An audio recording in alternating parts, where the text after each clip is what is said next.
চোৱা কৰিশ্মা, অকল কথা কৈ থাকিলে নহ'ব জানা নাই, অকল মুখেৰে কথা কৈ থাকিলে ধুনীয়াকে কথা ক'লে মানে চব বস্তু হৈ নাযায়। মই বহুত আপফ্ৰণ্ট হয়, একদম straightforward. First of all মই তোমাক বহুত ট্ৰাষ্ট কৰিছিলো। বিশাল ভাইটিয়ে প্ৰথমতে যেতিয়া তোমাৰ কথা কৈছিল মই কৈছো চোৱাচোন ছোৱালী মানুহ ভাল কাম কৰিছে বুলি গম পাওঁ, গ আহেড। কিন্তু মই তোমাৰ বহুত কথা শুনিছিলো আগতে, পজিটিভ নেগেটিভ নকওঁ কিন্তু শুনা আছিলে, মোৰ কাণত পৰিছিল। বিশাল গ'ল, তাৰপিছত সি মোক ৰিফাৰ কৰা নাই তোমাৰ কাৰণে, মই নিজে গৈছিলো।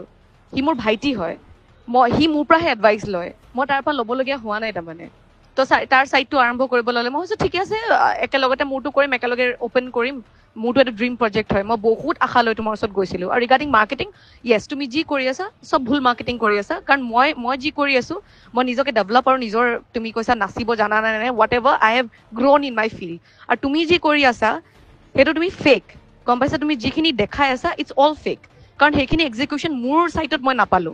ফাৰ্ষ্ট অফ অল মই ফেক বুলি ক'ম, কাৰণ মই সেইটো ৰিভিউ নাপালো। প্ৰথম কথা, কমিউনিকেশ্যন জিৰ'। না তুমি মোক কণ্টেক্ট কৰা, মই তোমাক আগতে কৈছো মই বিজি থাকি মোৰ চাইটটো চাবা, কামখিনি কৰোৱাবা। তোমাক এজ এ ইণ্টেৰিয়ৰ ডিজাইনাৰ হিচাপে লোৱা নাছিলো, মই গোটেই কামটো চাই দিব কৈছিলো, কাৰণ মই এইটো ফিল্ডত একো নাজানিছিলো। কিন্তু এতিয়া আই ন' এভৰিথিং।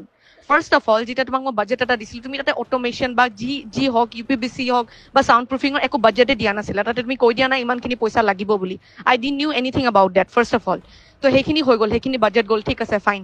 তাৰপিছত মই মাজতে তোমাক মেছেজো দিছো, যেতিয়া তুমি মোক টাইলছৰ ফটোজবোৰ পঠাইছা, এইখিনি পাৰ্চেজ কৰিব লাগে। মই সঞ্চিতক লৈ গৈ পেলাই সেইখিনি সুধিলো, যেতিয়া সি প্ৰাইচবোৰ ক'লে, যেতিয়া কোটেশ্যন তোমাৰ পালো, তেতিয়া গম পালো দে আৰ চাৰ্জিং চ' মাচ। তেতিয়াও তোমাক মই সুধিছিলো, মেছেজটো এতিয়াও আছে, you have not replied it yet, যদি গ্ৰুপত চেক কৰা পাবা। তাতে তুমি বাজেটৰ, মই তোমাক সুধিলো, মানে মই সুধিছো যে তুমি গম পাইছানে, তুমি মোৰ বাজেটৰ ভিতৰতে আছে নে গোটেই বস্তুখিনি? তুমি একো ৰিপ্লাই নকৰিলা। কৰ তুমি তেতিয়া 15 lakhsৰ বাজেট দিছিলা হা? তেতিয়া তুমি কিমান এক্সপেঞ্চিভ বস্তু লগাইছিলা? মই তোমাক কৈছিলো কমাৰ্চিয়েল পাৰ্পাজ হয়, মোৰ পাৰ্চনেল প্ৰপাৰ্টি নহয়। আৰু থাৰ্ডলি কৰিশ্মা, মই তোমাক বিশ্বাস কৰিছিলো, I am a known figure, তুমি গম পোৱা। আৰু মই বহুত কষ্ট কৰি, তুমিও কষ্ট কৰিছা, ময়ো কষ্ট কৰিছো, কিন্তু প্ৰুভ কৰিব লাগিব মানুহক তোমাৰ এইটো কামেই হয়, তুমি ৰেফাৰেঞ্চত চলা, গম পাইছা? তোমাৰ কাম কোনোবাই কৰিলে ভাল পালে ইটো কামক ৰেকমেণ্ড কৰে। চ' মোৰ ফালৰ পৰা তুমি সেই দৰ্জাটো একদম বন্ধ কৰিলা, কাৰণ কমিউনিকেশ্যন জিৰ' হৈ গ'ল। মই তোমাক সুধি থাকিব লগা হ'ল, কিন্তু তুমি মোক ক'ব লাগিছিলে কথাখিনি যে এইটো হ'ব, নেক্সট তুমি এইটো হ'ব। কুশল দাক তুমি কিমান ফ'ৰ্চ কৰিছা কাম কৰিবলৈ, সেইটো দৰকাৰ নহয়। তুমি এবাৰো যেতিয়া চাইট গৈছা, যেতিয়া ডিব্ৰুগড় গৈছা, তুমি এবাৰো মোক সুধিছানে তুমি থাকিবা নেকি, আমি একেলগে এবাৰ বহি ডিছকাছ কৰো, এবাৰ তুমি ব'লাচোন একেলগে চাইট যাওঁ, কি লাগিব একেলগে অৰ্ডাৰ প্লেচ কৰো? Have you said once? That was your duty first of all. যিহেতু মই একো বস্তু এইখিনি কথা নাজানো, গম পাইছা? মই দৌৰিব নোৱাৰো, I am a girl, fully কাম কৰা ছোৱালী এজনী। তাৰ মাজতে তোমাৰ গোটেই আপডেটছবোৰ দেখি থাকো, তুমি নাথাকাই জেগাত। What you'll to take care of my site? তুমি গুৰুত্বই নিদিলা, একদম গুৰুত্ব নাই দিয়া, না মোৰ বাজেটৰ, না মোৰ ইমোশ্যনছৰ, না মোৰ সেই ট্ৰাষ্টটো যোনটো মোৰ তোমাৰ ওপৰত আছিলে। গম পাইছানে? সেনেকে খেলি মেলিবোৰ আৰম্ভ হ'ল। আৰু তোমাৰ ক্লাইণ্টছৰ ৰিভিউ মোৰ ওচৰত বহুত ভালকে আছে, আৰু সেইখিনি মই ভালকে প্ৰজেক্ট কৰিম। এইখিনি এতিয়া মুখেৰে নকওঁ। কি কৈছে তোমাৰ ক্লাইণ্টছে, তোমাৰ ৰিভিউটো তুমি কৈছা তুমি বহুত ক্লাইণ্টছ হেণ্ডেল কৰিছা, বহুত none clients have come up to me and said a lot of things which is not at all suitable, আৰু মই তাৰ মাজতে এজনী পঢ়ো। মোৰ ৰিভিউ তোমাৰ কাৰণে is worse than anything, and I don't want to continue anything with you, কাৰণ তোমাৰ ডিজাইনছ তুমি কৈছা very classy, it was very loud, তাৰপিছত চাটল কৰা হ'ল, মই বহুত বস্তু বুজি পোৱা নাছিলো, তাৰপিছত মোৰ একৰ্ডিংলি হ'ল, তাৰপিছততো একো নাপালোৱে, ডিজাইনছো কমপ্লিটলি নাপালো মই, আৰু এতিয়া মোক নালাগেও। এতিয়া সেইটো পৰ্যায়তে নাই যে তোমাৰ পৰা মই ডিজাইন আকৌ ল'ম। আৰু তুমি প্ৰথমতে যেতিয়া মই ফুল পেমেণ্ট তুমি কৈছা যে মোক 2 lakhs रुपये চাৰ্জ কৰিম, মই গোটেই 2 lakhs দিছো। তুমি তেতিয়া ক'ব পাৰিলেন যে তুমি 10% দিয়া বা 20% দিয়া, বাকীখিনি কাম হোৱাৰ পিছত দিবা। কিন্তু মই তোমাক ইমানেই বেছি ট্ৰাষ্ট কৰিলো, পইচাটোতো ভেলু থাকে ন। এণ্ড কৰিশ্মা, যদি সঁচাকে তোমাৰ গাটছ আছে বা তুমি সঁচাকে একদম জেনুইন পাৰ্চন, তুমি ভালকে কাম কৰা, I am not using your designs, please pay back my money. আৰু তোমাৰ যদি ইমান খৰচা হৈছে, তুমি 4-5 বাৰ আহিছা, মই তোমাক এবাৰো চাইটত লগ পোৱা নাই খালি। না তুমি মোক লগ ধৰি গৈছা, এইটো চাইট মোৰ হয়, মই থাকিব লাগে তাতে প্ৰেজেণ্ট।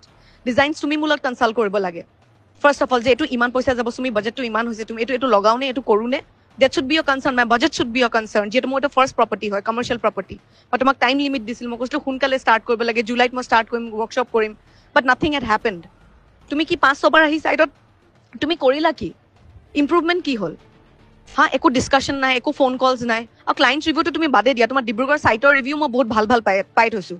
আৰু মোৰ তোমালৈও ভয় নালাগে, কাৰো কাৰণে ভয় নালাগে, আৰু চুগাৰ কোটেড নহয়, মই ইমান চফ্টলি চুইটলি ক'ব নোৱাৰোঁ, and I don't need any of your help, and I make sure people know' about it. গম পাইছানে? তুমি একো নাই কৰা, তুমি কি এফৰ্ট দিলা? ডিজাইনছৰ বাহিৰে তুমি এফৰ্ট কি দিলা? তুমি ডিজাইন কেইটা বনালা, তাকো তোমাৰ হেৰিয়ে বনালে, তোমাৰ কালিগছবোৰে বনাইছে, চৰি তোমাৰ কি কয় এমপ্লয়িজবোৰে বনাইছে, বা যোনেও বনাইছে আহিছে মোৰ ওচৰলৈ, এটা কাৰেকশ্যন দিলোঁ, কিমান মাহ লাগিলে কাৰেকশ্যন কৰিবলৈ, আৰু এইটো ডিজাইন পঠিয়াইছা তুমি seriously, and you are saying it to be very classy. Oh' come on, দিয়া আৰু হৈ গ'ল আৰু, থেংক ইউ। বহুত ভাল লাগিলে তোমাৰ লগত কাম কৰি, আৰু ফিউচাৰ কেতিয়াও কাম কৰিবলৈ ইচ্ছা নাই। And mainly irony of everything, this is the last statement, এটা বাজেটত ধৰা ইণ্টেৰিয়াৰ্ছে কাম কৰে, গম পাইছানে? তোমাক মই তোমাৰ নিজৰ মতে কাম কৰিব দিয়া নাছিলো, মই তোমাক এটা বাজেট দিছিলো, বাজেটৰ মতে তুমি গোটেইখিনি প্ৰিপেয়াৰ কৰি দিব লাগিছিলে, কিন্তু নাই। সেইটো তুমি কত যুগতে ক্ৰছ কৰিলা, কত যুগতে। যেতিয়া তুমি মোক কোটেশ্যন দিছা, কোটেশ্যন মই ভালকে পঢ়ি চাবাচোন, কিমান টকাৰ টাইলছ দিছা, কিমান টকাৰ বাথৰুম ইকুইপমেণ্ট দিছা, এবাৰ পঢ়ি চাবা। সেইবোৰ দেখি কি কাৰোবাৰ মনটো ভাল হৈ থাকিব নেকি? তোমাক ভালকে কথা পাতিম তাৰপিছত মই তাক বেয়াকে ক'বলৈ মানুহজনী নাপালো। ক'ত ইফালে ফুৰিছা, ইফালে, আৰু কি মাৰ্কেটিং কৰিছা তুমি এইবোৰ? অনেষ্টলি ভাল কাম কৰা, ভালকে মাৰ্কেটিং কৰা ভাই। আৰে মই ভাল ভাল চ'ৰ্চ আছিলো তোমাৰ, তুমি ষ্টুপিডিটি কৰিছা মোৰ লগত এইবোৰ কৰি পেলাই, মোক লাইটলি লৈ পেলাই, গম পাইছানে? আৰু ৰিলছ অবভিয়াছলি তুমি সেইটোতো কৰা, তুমি ৰিলছে বনোৱা দেখোন চব চাইটত গৈ পেলাই, সেইটোতো কৰিবা। তো সেইটো কাৰণে কৈছো যে কেনেকে কৰিবা তুমি এইটো বস্তু যদি তুমি মই সেইটো ছেটিছফাই কৰিব নোৱাৰিলা। এটা ইণ্টেৰিয়ৰ ডিজাইনাৰ আমি তেতিয়া এপ্ৰ'চ কৰো, আমি বাজেট দিওঁ, তাৰ মতে বস্তুখিনি ক্ৰিয়েট হয়। বা তুমি এজনী এনেকুৱা ডিজাইনাৰ, তুমি নিজৰ বাজেট নিজে ক্ৰিয়েট কৰা, তাৰপিছত নিজে ফচোৱা, তাৰপিছত লটকাই থৈ দিয়া কাম। That is you, that is your work. আৰু মই একদম লগালগ এলিগেশ্যনছ লগাইছো, তুমি কি